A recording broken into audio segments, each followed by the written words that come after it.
What's better today? And welcome to the Leadership Advantage podcast by Dr. John Kenworthy. The Leadership Advantage isn't some magic pill or silver bullet to instant success as a leader, but I'm sharing the art and neuroscience of hacking expert leadership to unstuck your potential in life and work.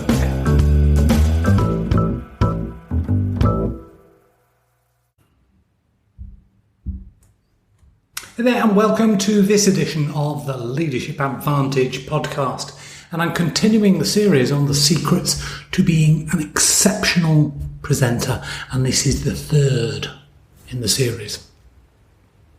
And this episode I'm talking about getting visual.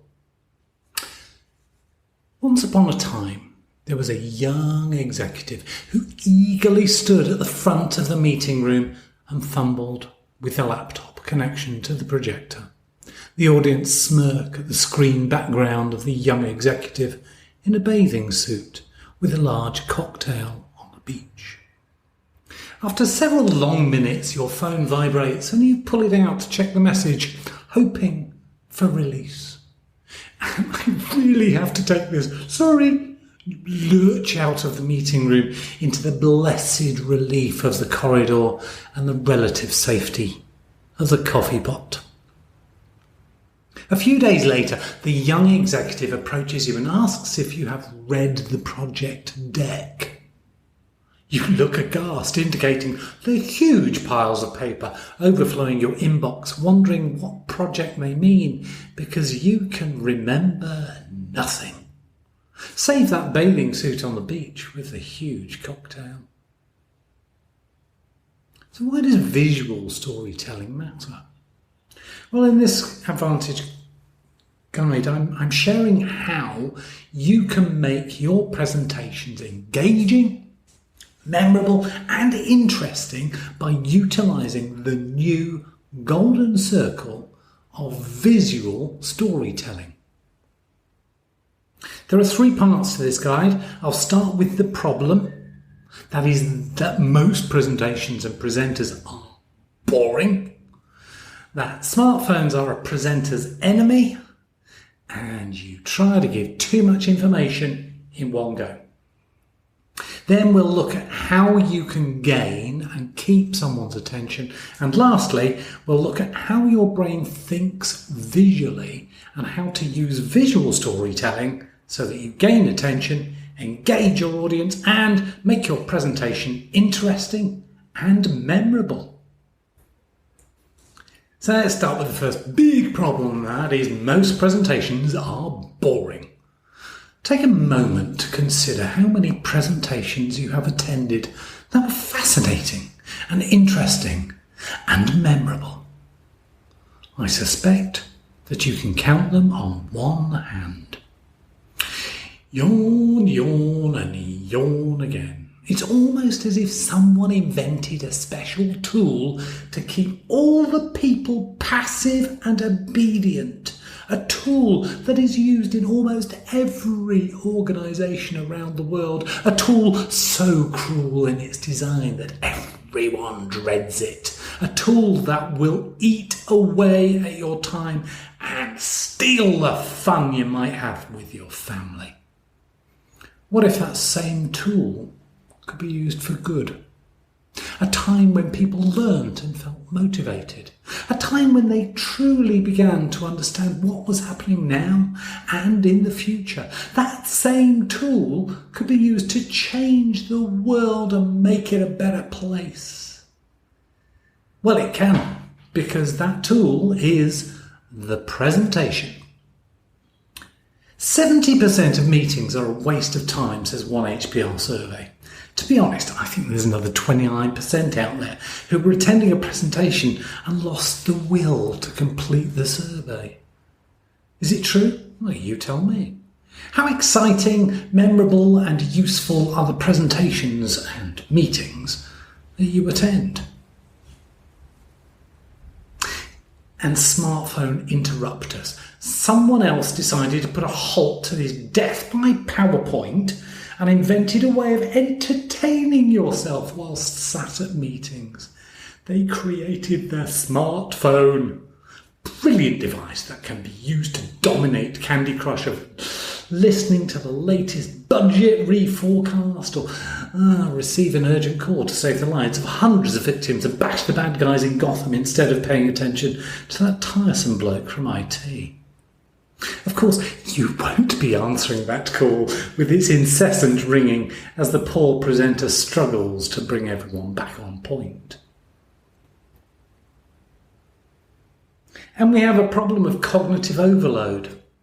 At the end of each day, you struggle home through the traffic, just in time to sneak in to see your kids on their iPads, iPhones, and maybe in their iBeds.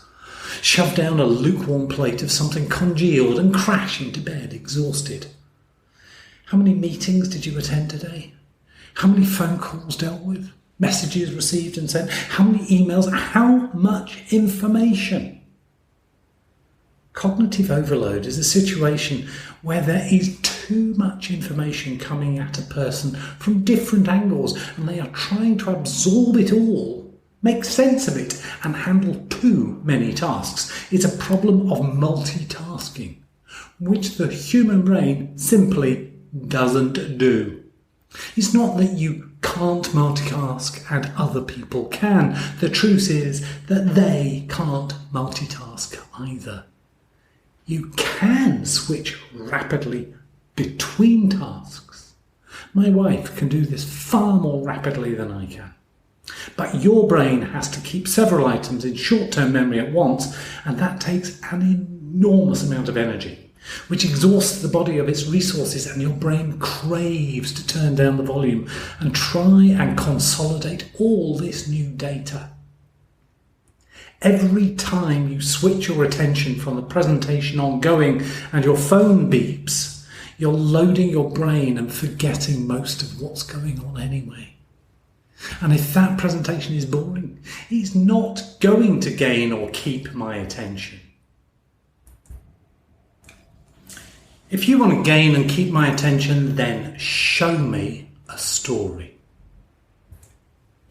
Since man sat around campfires, they've told stories to pass on information. Whether through grunts or words or pictures, man communicates most effectively using stories. And the most effective stories of those are visual, because that's the way your brain works. 70% of your brain is processing visual information. The ancient Greeks knew how to leverage this, and they didn't even have fMRI machines. The idea is simple. If you desire to understand or explain something, you can be sure that you are covering all the essentials by including the original 5 W's.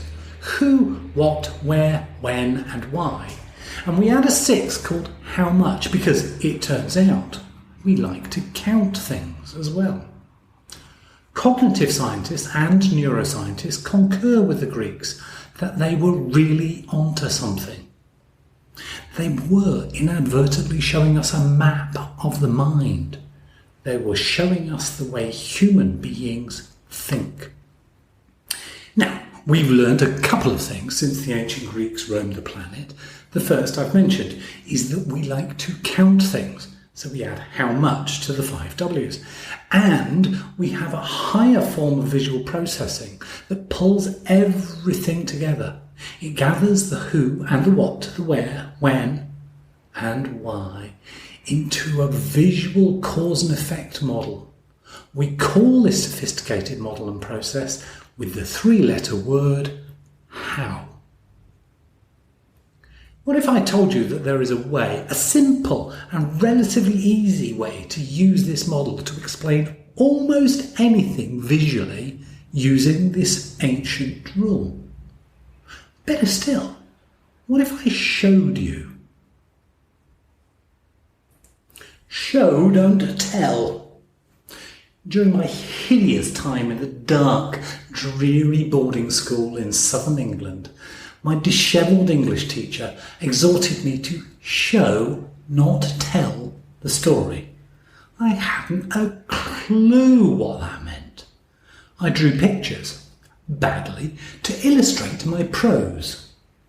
and he threw my notebook back across the room, smothered with red ink, and in bright, screaming letters the words "Stupid Boy" in shouting capitals. I shuffled out of the classroom, red with embarrassment and shame, girls sniggering behind my hunched back as I stifled a dreaded tear. Do you get the picture? Tell your story and fill it with sensory images. Listen to the evocative and sensuous "I Have a Dream" speech by Dr. Martin Luther King Jr. Listen to John F. Kennedy talk about the Apollo mission. Remind yourself about Donald Trump's wall. And that English teacher of mine was a dick.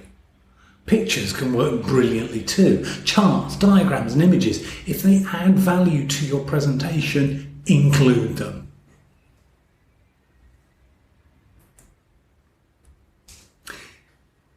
Seven honest serving men. How vision works. I keep 7 honest serving men rather than Kipling's 6 because we're in business, and in business we like to count things, especially money. Why? Is your brain's first question, and it's rather like the headlines of a news programme. The first thing that you want to know as an audience member is whether this presentation is interesting, useful, entertaining, or matters to me. The simplest way to find the why of your presentation is to tell people what you are presenting, your solution, to these specific audience members who now sit up and take notice, and that this solution fixes their specific problem. I've created an AdvantEdge Guide dedicated to Start With Why that you should check out if you want to learn more. Quick aside, I just gave you a purpose to check out my AdvantEdge Guide on Start With Why. Once you know why, and I have gained your attention, your brain wants some context. Who or what are you talking about? Paint me a vivid picture of the situation, the critical people involved, and or the things that we will be discussing. Then it wants to know how much. Your brain wants to count the objects or the people, the money, the market size, the volume. And once I know that, who and how much, I need to know where, if it's relevant. The people in this office who are being retrenched, or another office, a project in my territory or not. Is this affecting my department? And when is all of this happening? How urgent is this? Are things moving, or are we in stasis? Finally, how does all of this come together? Your brain wants to pull everything together, the objects, the people, their numbers, their positions, and the sequence in which they occur. A visual cause and effect model through which your brain can then interpret what is happening in the visible world outside. We start with why, followed by who and what, how much, where, when, how.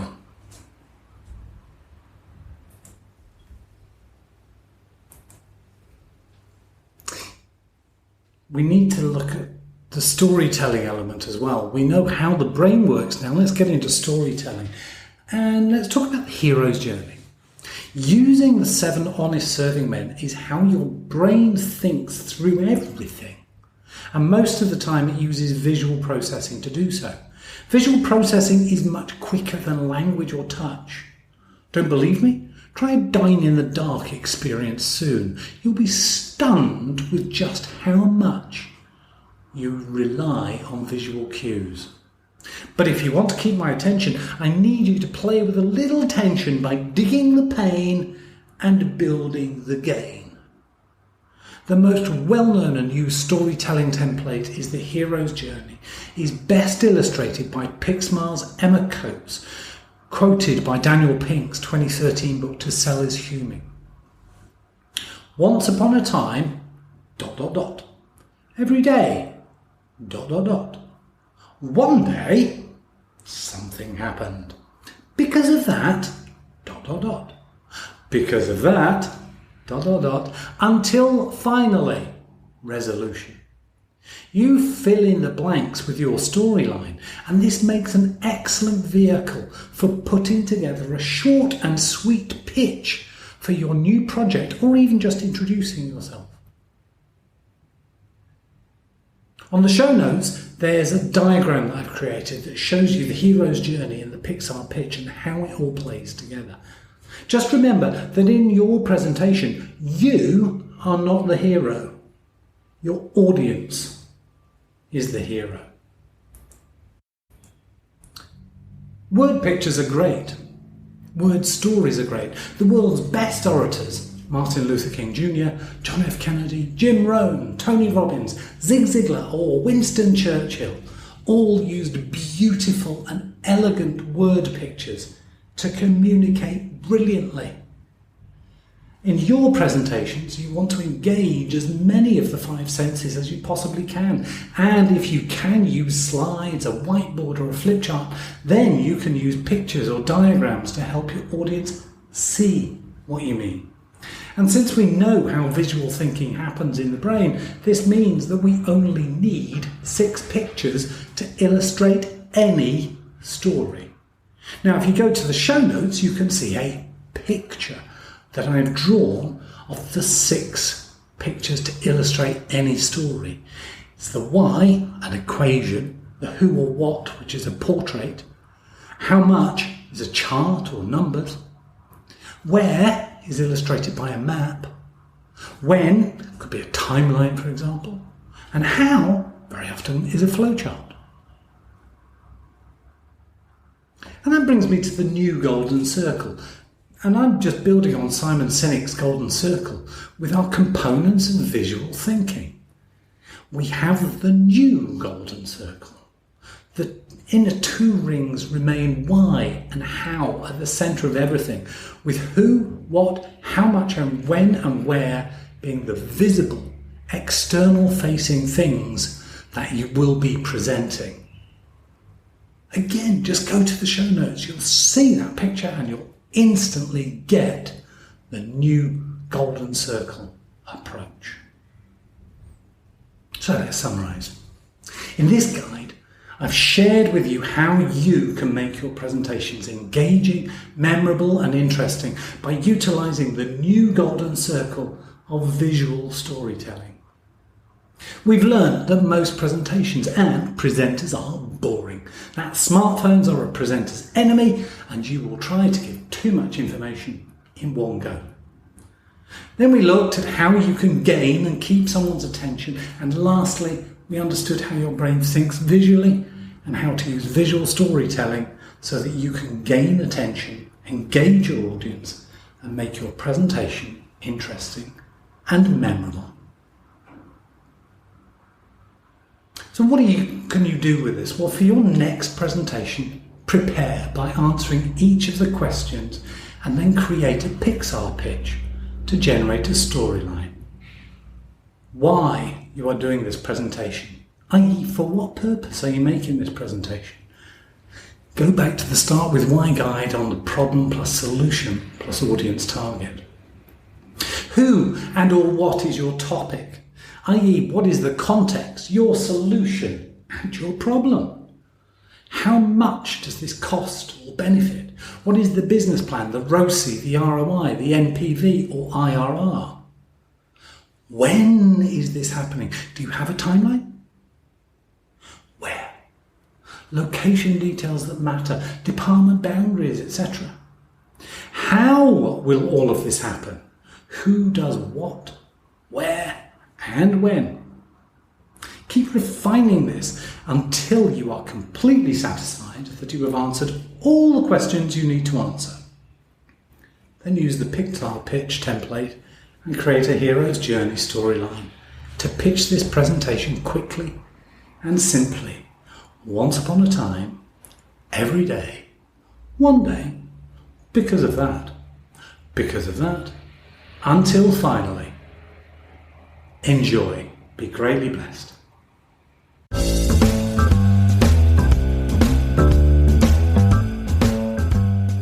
I hope that you really enjoyed this episode and we'll share some highlights with the people you care about most. My team and I are working on a series of exciting new projects in this art and neuroscience of hacking expert leadership to unstuck your true potential in life and work. To learn more, visit leadershipadvantedge.com or just search for Dr. John Kenworthy and connect with me.